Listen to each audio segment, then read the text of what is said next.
Morning. Thanks for being a 5-part series on the topic of from this day forward. And what we're hoping to do, our goal through this series, was we're wanting to invest in the lives of unmarried people in many ways to kind of help you prepare for your future marriage. We want to kind of give you some tools, hopefully, that you can take with you and say, hey, if I'm going to get married at some point in the future, here's some tools that I can carry into that marriage. And for those, and actually we said, even if you're not, like if you're looking at like, hey, I'm not even sure that's on the radar right now. These are still good things to kind of hold on to with regard to relationships and things like that we're trying to hand you tools like that. But for those of you that are married, we're asking you to make these kinds of commitments. That we're asking you to make 5 commitments that if you'll make them and you'll keep them, I believe they will go a long way in fail-proofing our marriages. And so let me just recap quickly, and then we'll dive in this morning. Over the past 3 weeks, we've kind of shared these 3 commitments. We've offered these 3 tools. So week 1, we talked about seek God. So we started there because, I'll be honest with you, of all the commitments that you should make, that's the most important one. That is by far the most important one. We sang the song this morning, and I love, Scott kind of helped us understand that, hey, the 2 greatest words in the English language put together is Jesus saves. Let me help you understand. It's going to be hard to have a relationship that looks the way Jesus wants it to look like if you don't know Jesus. So that's huge. We seek God is the first and most important commitment you can make, no matter where you're at, right? Whether you're in a relationship, not in a relationship, married, not married, wherever it is, that's the greatest commitment and the greatest step you can take. And we talked about that a few weeks ago. That the idea that if you're single, seek the one, seek God while you prepare for your 2, right? We said your spouse is your 1. God is your 1, your spouse is your 2. I got that all confused. I was told I should probably make sure I understand what I'm talking about. So God's your 1, your spouse is your 2. So we said you want to seek the one. You want to seek God while you prepare for your 2. And then if you're married, the idea is seek God, seek the one with your 2. And so we said one of the most practical ways to do that, and there's a whole lot of ways to do that, right? As married couples, there's a whole lot of ways to seek God with our spouse. But one of the most practical ways, one of the most practical things you can do is to begin praying with them. Pray with your spouse. Take time. And sometimes if that's really uncomfortable or that's new for you, start easy. Just pray over a meal or whatever. Just kind of start where you're at, but begin praying together, seeking God together. Then week 2, Mike encouraged us to stay pure. He encouraged us with this commitment. He said the best way to enjoy deeper intimacy in our future marriage is to stay pure in our singleness and in our dating relationships. He's like, so if you want to set yourself up for deeper intimacy in your future marriage, he says stay pure in your singleness and stay pure in your dating relationships. And the best way to enjoy and give ourselves fully to our spouse is to stay pure in our marriages, right? So we're not dragging in all this other stuff and guilt into the relationship we already have. And so one of the questions that I got kind of hit with, and it's a great question, somebody asked me, they said, well, what if you've blown that already? So what if the stay pure thing is like, man, I've crossed that line already in my singleness, or I crossed that line already in my dating relationship. Let me just encourage you, if I can, for just a moment, or maybe you've crossed that line in your marriage, you've strayed or whatever it may be. Let me encourage you, first of all, ask God for forgiveness. Seek Him. Talk to Him about that, because we have a God that is ready and willing and able to forgive and to restore. Secondly, talk to that other person. If there is somebody else involved in that, talk to that other person about that. Right? So we talked about this a few weeks ago, that we get forgiveness from God, but we get healing from somebody else. Right? A lot of times we think, well, if I ask God to forgive me, everything's good. Actually, that's not true biblically. Biblically, it says we ask God for forgiveness, but then we go to that other person for healing. We confess our sins to one another and pray for each other so we can be healed, James tells us, right? So do that. And here's the cool thing about this series. The name of the series is From This Day Forward. Right? So if I go to God and ask forgiveness and I seek that other person out or have that conversation with that other person and seek their forgiveness and healing, then the good thing about this is that I can move forward from this day forward. I don't have to continue to do the things I've done from this day forward. And so we're asking you to kind of think about that, consider that commitment. And then last week was an absolute mess. So if you got anything from last week, That's a miracle in itself. We claim the promise here that God's word does not return unto him void. So if it was set out, God got something from it. I hope you all got something from it. But the idea was this. The commitment was this, if you remember. The commitment was have fun, right? We talked about 3 kinds of fun to have as married couples. And so I just hope you all had a fun-filled week. That's all I'm going to say about that. So whatever that means. Some of you, I saw pictures of people like side-by-side fun and all this cool stuff. And there again, we just draw a line here. Don't send all your pictures. Here we go. I think of stuff nobody else thinks of, but I say it, which is horrible. So today, we're going to talk about fighting fair. We want to talk about fighting fair in relationships and marriage in particular. And a few weeks back, the worship team and Brother Scott, who leads our music stuff in the mornings, I usually kind of try to, if we're in a series, we try to send out kind of, hey, here's where we're going over the next few weeks, and let them pray about where God leads them with the music that they share on our Sunday mornings and stuff. And I appreciate one of the, I don't know if you know, the first hymn that we sang, there was a verse removed from the singing, because how does it start? Sing above the battle strife was the name, like the first line of that. And it's like, no, we shouldn't say that. We shouldn't, although the words were Jesus saved, so it's all good. But it was the idea of, like, you should just get louder in the middle of your argument. That's not what we're talking about. Also, I'm really glad you didn't pick the song Keep on the Firing Line, because that actually would have been kind of cool. Nobody would have known it. It's really, really old song, but I think it was really cool. So before we dive into our text today, we're going to take you to a text in just a moment. I want to just share a couple of bonus scriptures with you, okay? So these aren't in our text this morning, but I thought, they're important, they're needful. And so the first one's for all the guys, right? All the guys. Here we go, all right? First one's for all the guys. Proverbs 27:15 says this: a quarrelsome wife is as annoying as a constant dripping on a rainy day. And all the men said, like all the unmarried men said amen. The married men are like, I'm not saying anything. I am not saying a word. Yeah, that's funny. Yeah. I just love it. It's so funny to watch people get in trouble. Quarrelsome wife, right? A nagging, manipulative, critical wife. It's like drip, drip, drip, drip, drip, drip. Yeah, it's like Chinese water torture. It's like Chinese water torture. So ladies, here's your turn. It's your turn, all right? This verse is for all the ladies, all right? So here's your verse. It is better to have a severe case of hemorrhoids than to live with a husband who is a jerk. And all the women said, amen, right? And you're probably wondering about the scripture reference for that. Here it is. It's 2 Sonny 1:9. In the SHV, that's the Sonny High version. Actually, that's not in the Bible. I made that up. Maybe it should be in the Bible. It's kind of funny. But just to get us tracking, on the same direction, how many of you have ever had an argument with a spouse or with someone over something completely stupid and insignificant, right? Anybody? Yeah. All of the other people that didn't raise their hand, we'll pray for you and your honesty and your truthfulness, your transparency. No, I think we've all done it. How many have done this? Anybody have a fight on the way to church? Anybody done that? Yeah. Anybody do it this morning? Nice. I appreciate your honesty. That's awesome. You're still sitting next to each other. It's all good. All right. That's awesome. Yeah, my wife and I, we drive separate vehicles now, and people would think, well, it's just practical. No, it's spiritual. Like, I'm driving my car, you drive your car, and we just don't do that. So one of the most famous fights in the Hyde household was not so much a fight. It's more of a perpetual battle. And matter of fact, my wife, Carrie, she referenced it last week when I was reading to you some of her comments about committing to having fun, which I thought was kind of funny. I believe, personally, Carrie's not here this morning, but I believe for the most part, this battle is over. I believe. And I believe I won. No, I'm just kidding. But I can say that because she's not here. But I refer to it, I lovingly refer to this as the battle of the house cleaning husband.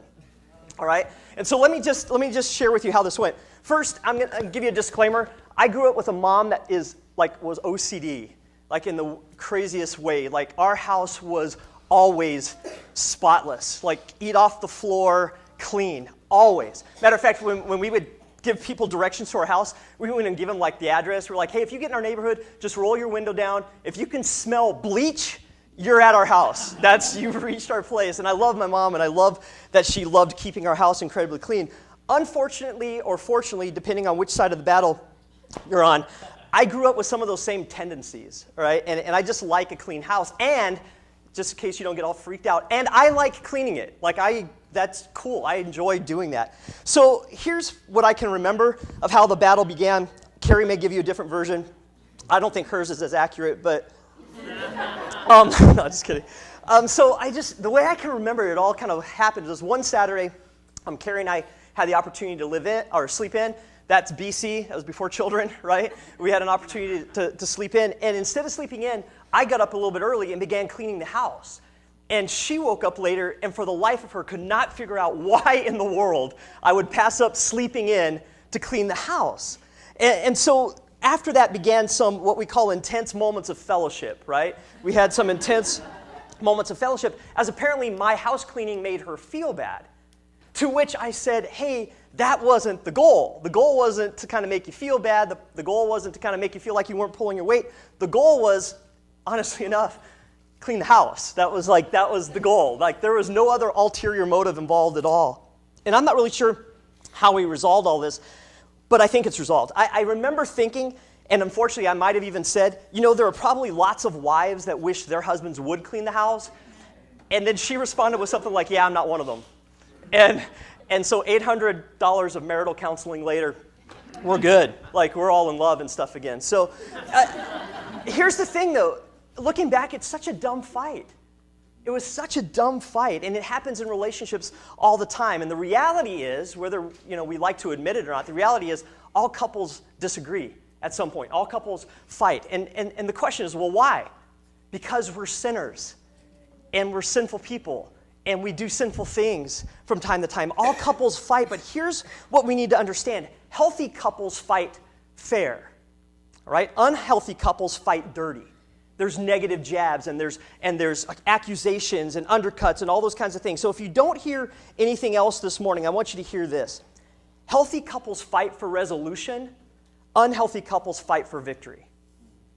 All right? If you don't hear anything else this morning, I want you to understand. I want you to hear that. Healthy couples fight for resolution. They fight to resolve this. Unhealthy couples fight for a win. That somehow I was victorious in my argument. And the reality is, you better be careful what you think you're winning. Because in the process of winning an argument, you could be losing a relationship. And so just kind of a mindset. There's a fascinating study you can read about by a guy named Dr. John Gottman, who is kind of a marriage specialist. He studied couples who fight for 16 years, and he watched them and studied how they fight. And he can watch a couple for only 5 minutes and determine with 91% accuracy whether this couple will make it or if they will divorce based completely on how they fight. He says it's not if you fight that's the determining factor in your marriage, but how you fight that matters. I thought that was interesting. So this morning, we're going to seek God in His Word and learn how to fight fair. Our text this morning, if you have a Bible app, we'll have it up here as well, is James 1:19 and 20. And this is what it says. It says, everyone should be quick to listen, slow to speak, and slow to become angry, because human anger does not produce the righteousness that God desires. So we're going to break these verses down and make sure we understand what God is saying to us, especially in the context of an argument. So God, through the pen of James, what does He tell us that we need to be, right? He tells us we need to be quick to listen. We need to be quick to listen. What are we usually quick to do? Speak. Yeah, make our point. Make our argument. Back up our ideas. We're quick to throw a low blow, or we're quick to speak, and instead, God tells us through the pen of James that we need to be quick to listen. James tells us that we need to stop and listen carefully. Stop and listen carefully. And I don't know about anybody else, but this is a challenge for me sometimes. I kind of have undiagnosed ADD. Seriously. And so this becomes a challenge. Matter of fact, the other day, I was in the middle of texting somebody, and Carrie has this conversation. She starts this conversation with me. And I'm thinking, there's part of me that's like, hey, Sonny, put the phone down. Then there's the competitive side of me that's like, you got this. You can listen, text, and do two things at once. And so she's talking, and I'm texting away, and all of a sudden it got quiet. And I'm like, uh-oh. So I didn't even want to look up and make eye contact, but I did, kind of the deer in the headlights look. I was like, and she just looks at me, she's like, you didn't hear a word I said, did you? And I'm like, and the answer was no, but I wanted to save face. So I do remember a few words she said. So I strung together this irrational, nonsensical, like total sentence, and I threw it back at her. And you know what she did, my loving, adorable wife? You know what she did to me? She rolled her eyes at me. She rolled her eyes at me. Like our girls don't get away with that. You don't know eye rolling. She rolled her eyes, and that wasn't bad enough. She rolled her eyes. She goes, and then she did this, and I deserved all of it, which is just horrible. The point is, I needed to listen carefully, right? So don't miss the power of this in the simplicity of it. Right? Sometimes we look at things like, oh, it's a simple statement, I can dismiss it. Don't miss the power of this into the simplicity of it. When we begin to disagree, we need to stop and listen and really, really hear what the other person is saying. Proverbs 18:2 says this, "Fools find no pleasure in understanding, but delight in airing their own opinions." In other words, a fool is like, hey, I don't really care what you have to say. All I care about is what I'm thinking right now. That's all I care about. And we're not trying to understand the other person. We just want to be heard. We just want to make our point, and we want to win. And God says, that's foolish. He says, don't do it. It's foolish. Here's a couple things just to kind of consider doing when trying to listen carefully. And I'm in the boat with many of you, so I'm trying these out and trying to make sure these work. One of the things that's helpful when trying to listen carefully is to repeat back what the other person just said. And not in that snotty, snarky, sarcastic tone. You know what I mean? Not that, yeah, yeah, yeah. Don't do that. Don't repeat it back that way because you could lose teeth and stuff. Don't do that. But in a way, you want to repeat back so that person, that spouse, knows that they've actually been heard. That, like, hey, so what I'm hearing you say is, and then offer it back to them, that you actually listened to what they said, and you can offer that back to them. And it helps keep things focused on the issue at hand, rather than, have you ever had this? Have you ever had a fight, and then you begin fighting about the way you fight? You ever, so this helps, don't do that. If I repeat it back, we just stay on the issue. We don't start fighting about the way we fight. We're still focusing in on whatever the issue is. Second, and this one's huge, validate your spouse or the other person's feelings, right? So I'm horrible at that. I'll be honest with you, that we'll get in an argument and I'll start quickly focusing in on the facts and dismissing the feelings that are coming along in the middle of the fight. Don't do that. Don't minimize the other person's feelings. After you repeat back what they said, follow that up with saying something like, I understand that you would feel this way when I do whatever. Just giving validation to the fact that they're angry or it upset them or whatever it may be. We want to stay focused on the issue without minimizing each other's feelings. So what you're saying is, when I did this, repeat it back, that it made you feel neglected or undervalued or whatever it is, but that helps us at least kind of sit down and be able to focus on whatever the issue is and not get distracted by the way we're fighting or how we're fighting, all right? First, we need to make sure we stop and listen carefully. The second thing James 1:19 teaches us is to guard our words faithfully, right? So stop and listen carefully. Guard your words faithfully. Look what he says. Everyone should be what? Quick to listen and what? Slow to speak. Slow to speak. Proverbs 21:23 says this. Those who guard their mouths and their tongues keep themselves from calamity, right? So in other words, keep your big mouth shut and you won't get in trouble. That's a great verse. Not a great verse to quote in the middle of a fight, but it's a great verse. Don't give him the Reader's Digest version of what you think that word says. Guard your mouth, right? Watch your words and watch your tone, right? We've talked about this before. I hear this a lot. It's not necessarily what you said, but how you said it, right? When you're in the middle of a fight, see if you can pause for just a moment, ask two questions, okay? Here's two questions I want to just offer to you to consider in the middle of an argument, or you sense an argument's about to happen, or it's escalating a little bit. First of all, should it be said? Ask yourself, should it be said? There's a lot of arguments that escalate because things that should never be said get said. Ever should be said, never should be said, and they get said nonetheless. So ask yourself that question, should it be said? Here's the second question. Should it be said now? So there are some things that need to be addressed. There are some things that probably need to be said at some point. In the middle of the fight, it's probably not the point. Probably not the time. So first of all, should it be said? Does it even need to be said, period? Should it be said now? Stay focused on the issue at hand. Fight fair. Work toward a resolution on that one issue, right? One issue. Whatever the argument is about, stay focused there. Stay planted there. I don't know about anybody else, but I know me, I know my wife, our argument sometimes. Like, we'll start with this, then all of a sudden we just start grabbing other stuff and bringing it into the argument. And it had nothing to do with whatever it was we were discussing or arguing about at the time. Should it be said? Should it be said now? So here's a dose of reality, right? Even if you ask those questions, you're inevitably going to fight still. I mean, even if you go, hey, should it be said, and you don't, should it be said now and you don't, there's still going to be arguments and there's still going to be disagreements. And so let me just share with you just some ground rules maybe that are worth adopting when you think about not only just marriage, I mean, great for marriage, but dating or any relationship with friends or whatever it is. Maybe there's some ground rules that you want, maybe you have your own, but maybe you can integrate some of these into your arguments and your ground rules for fighting. So let me share with you a few of those real quick. First of all, never call names. Never call names.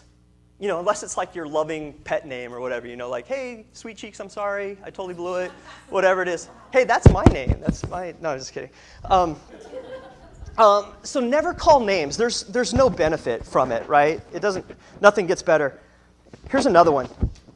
Never raise your voice. Nothing good comes from getting louder. Nothing good comes from getting louder. Matter of fact, the science proves the louder you get, the more you are ignored. Do you know that? Yeah, so the louder you get, the more angry and animated you get, the less people are hearing you or listening to you. You know what the thought is? You're crazy. And you need to just back off. So don't raise your voice. Step back. Count to 10. Take a breath. Sing a song. Say a prayer. Say 15 prayers. Whatever. Just calm down. Just step back and calm down. Never raise your voice.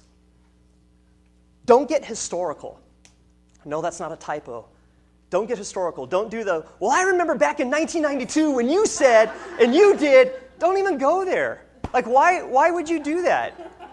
Don't start dragging up past arguments and past issues. Don't get historical, right? There's a verse, 1 Corinthians 13, that tells us that love keeps no record of wrongs.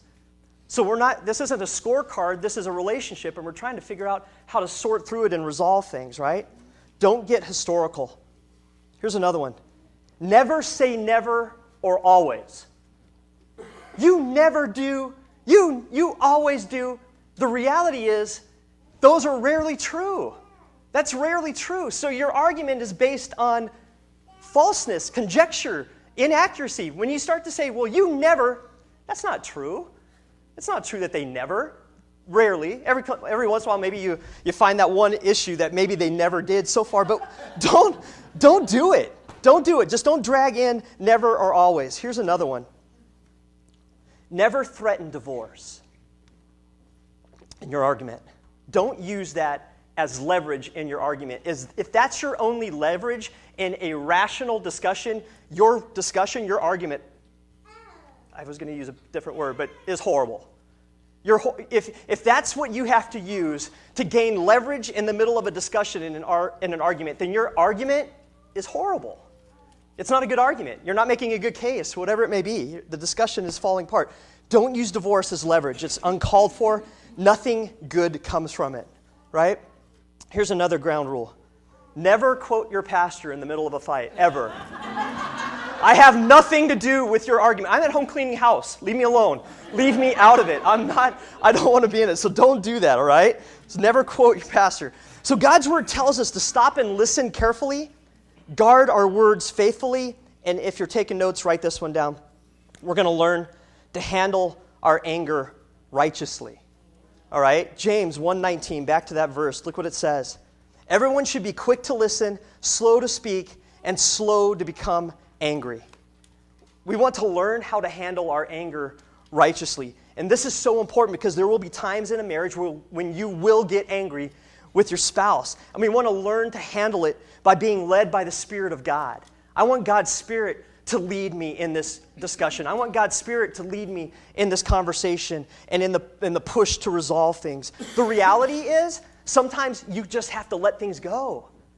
Like, let it go. Every once in a while, you're going to come across stuff and go, you know what? Is it really worth fighting about? Just let it go. I think that's what Carrie's pretty much done with the house cleaning thing. She's just like, and I've helped with that. I typically clean house when she's not home. So she doesn't feel bad and the house gets clean. We all win, right? It's all good stuff. Sometimes you just have to realize whatever it is isn't worth fighting over. Ephesians chapter 4, verse 26 to 27 gives us some great insight on how to deal with our anger. Here's what it says. In your anger, do not sin. And a lot of people don't realize it, but being angry in and of itself is not a sin. It's how you handle your anger that matters, right? So being angry about something, being upset about something, I'll be honest with you, I'm always concerned with couples, if you're having a conversation, and neither one of them seem to be fazed by anything. In a sense, like they've already given up. Like there's no passion about anything. They just kind of throw in the towel already. But it's not a sin to be angry, but how we handle our anger is what matters. In your anger, do not sin. Do not let the sun go down while you are still angry, and do not give the devil a foothold. And I believe if every married couple, if they could just learn to do this, it would be a game changer in tons of marriages. If they could just learn how to do that. Don't go to bed with unresolved issues. So here's our tendency in church world sometimes. Our tendency is not to take this literally, but to apply some kind of figurative loophole to the language, right? I've heard people teach this, and like they apply some kind of figurative loophole to the language. Well, it doesn't really mean that you shouldn't let the sun go down. It just means you shouldn't let it go on and on for several days. Actually, real quick Greek lesson. No, it actually literally means that. Amen. No, it literally means. Here's what it literally means. Do not let the sun set while angry. There's no way to apply a figurative loophole to the language. It doesn't jive. You can't say, well, I know they said don't let the sun go down, but that means I can't let the sun go down several times in a row. No, it means that day. When you have an issue, don't let the sun go down that day. Don't let it set while you're still angry. And so I know sometimes we like to excuse away literal language because we want to somehow have it figurative and give us a loophole. That's not what it says. Do not let the sun go down while angry, and thereby give the devil an opportunity, a spot, a place, a foothold. Listen to this one. Do not offer him residence. Amen. Wow, that's powerful. So here's what I want you to think about. Anytime you go to bed with unresolved issues, you open up the door and you invite the devil to move into your marriage. How many of you need that in your marriage? Right? You and your spouse are already struggling. You don't need the devil involved in it. It's not going to go well. And I know that sounds dramatic, but anytime you didn't work it out, anytime you didn't forgive, anytime you didn't talk it through, anytime you go to bed with unresolved issues, guess what happens the next day? The issues are bigger. The issues are bigger. How do I know that? Think about, just for a second, if those of you that are married, maybe some of you that have been married in the past, and you can think through this. Think about some of the biggest issues you are battling or have battled in your marriage, and then think about how long you battled them. Think about that for a second. Think about the same argument you continually have without resolution, and you continue to have it day after day and week after week and month after month and year after year. It's the same argument. Some of these issues have grown over the years because you didn't work them through when they began. And over time, it has compounded and become more complex. And it became bigger because we didn't shut the door and deal with it when it all started. That's what God's trying to help us understand. That if I don't deal with it early on, it becomes a bigger issue. It becomes a bigger problem. It starts to sow seeds of unrest and bitterness and all kinds of things. Carrie and I have agreed that we'll never go to bed angry, that we will work it out. We made that agreement. That's one of our ground rules. Now, granted, we stayed awake for like 5 days before. And, and at some point, I go, you win, whatever. No, I'm just kidding. But seriously, it's a good commitment to make. Don't let it just sit there. Because if it sits there, it just kind of festers and it broils. And before you know it, everybody's pretending like there's not an issue there, and they go on through the rest of the day, and then one little spark ignites the whole powder keg, and everything blows up because that whole thing should have been dealt with a month ago, a year ago. Before you ever said I do, maybe. Some of that stuff needs to be worked out. Marriage, there are going to be hard things that you have to work through. You have to stay at it. Do not let your spiritual enemy destroy what God has joined together. Because that's what he's trying to do, right?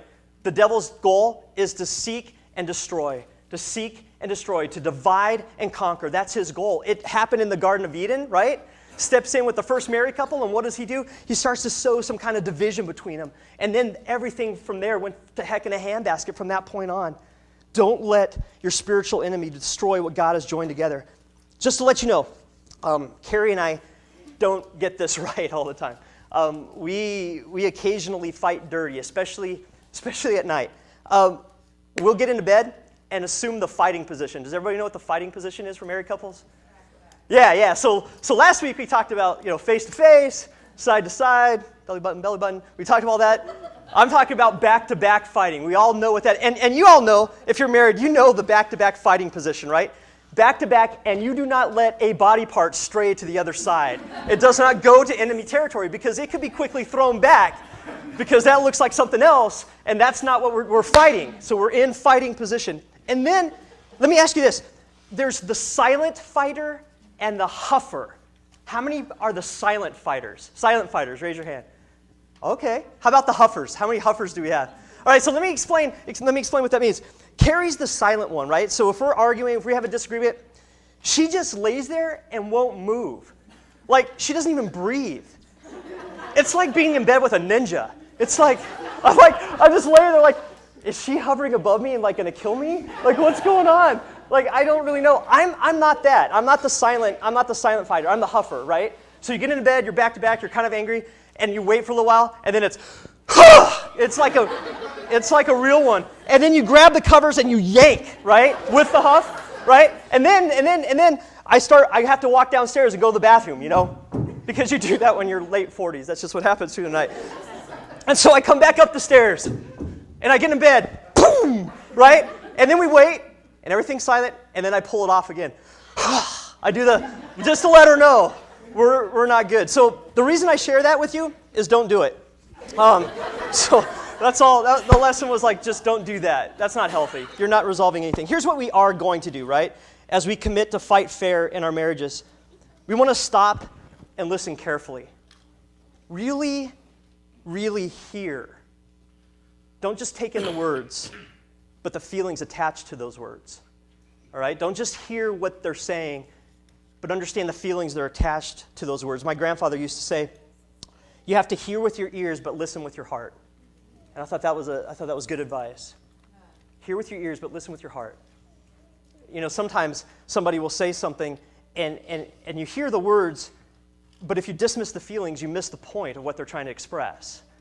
Right? So it's important that we hear the words, but we listen with our heart. Secondly, we need to guard our words faithfully. If we're going to fight fair, we want to guard our words faithfully. Proverbs 18:21 tells us that death and life are in the power of the tongue. So don't let your tongue cause more trouble. Don't allow your words and your tone to bring more death and destruction to your relationship. Because that's what happens. And you guys all know it. We all understand. You can't take back something once it's said. Once it's out there, it's there. It's going to do the damage it's going to do, and you can't undo the damage. You can't unsay those words. So we need to ask God to help us guard our words faithfully. Finally, we have to learn to handle our anger righteously. Talk through whatever it is. Pray through. You know what we found in our marriage? It's hard to be incredibly angry with somebody that you're holding hands and praying with. So usually, I chase Carrie around and grab her hands, like, pray for me, please, pray with me, because I messed this up. And no, but it's true. It's hard to be angry with someone that you're holding hands and praying with. You're seeking God with. Take care of issues early, before they begin to cause bitterness and these deep-seated resentments. Because sometimes that's a marriage's undoing.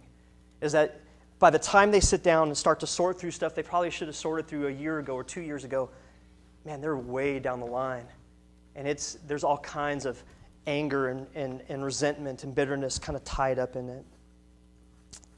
As we seek God together, as we stay pure in our thoughts and our motives and our actions, as we have fun with each other and as we fight fair, we have to learn to not react in the flesh, but respond by the Spirit.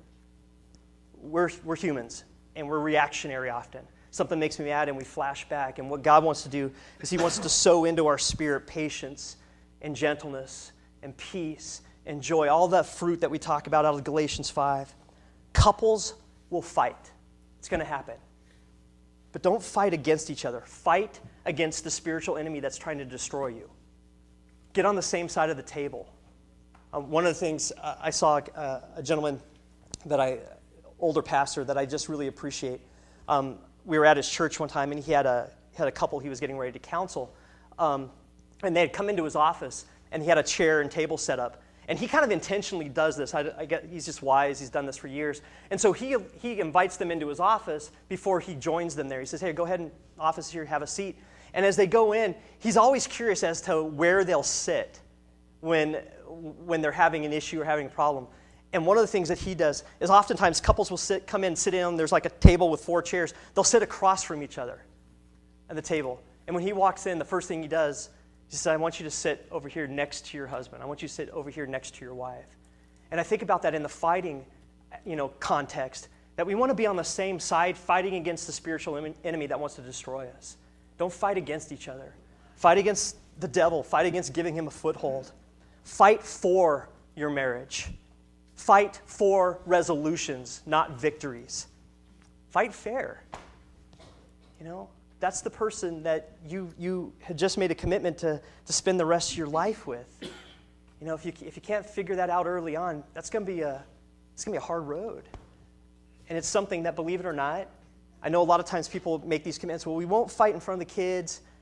Let me just share something with you real quick. And I know you probably know this, but maybe we need to state the obvious every once in a while. Even if you don't fight in front of your kids know you fight. Yes. So I never understood the rationale there. Well, we won't fight in front of our kids. You mean your kids are that dumb that they don't know you're fighting? They know. Kids aren't dumb. They're not. They figure it out. They can either hear it or they can see it in our body language and in our tone toward each other. And it is. So don't, just understand that. I pray God will give you the strength and the courage to fight fair, because you're going to fight. Just do it right. Listen carefully. Guard your words. Handle your anger. Right? Thanks for being here this morning. We're going to pray and let you go. Remember, teachers, if you're middle school down, hang out for a minute. Ladies, if you're part of a women's ministry meeting, that's going to happen here in just a few minutes up at the Fellowship Center. Thanks for being here this morning. I'm going to ask Brother Scott, could you pray for us? Dismiss us. Thanks.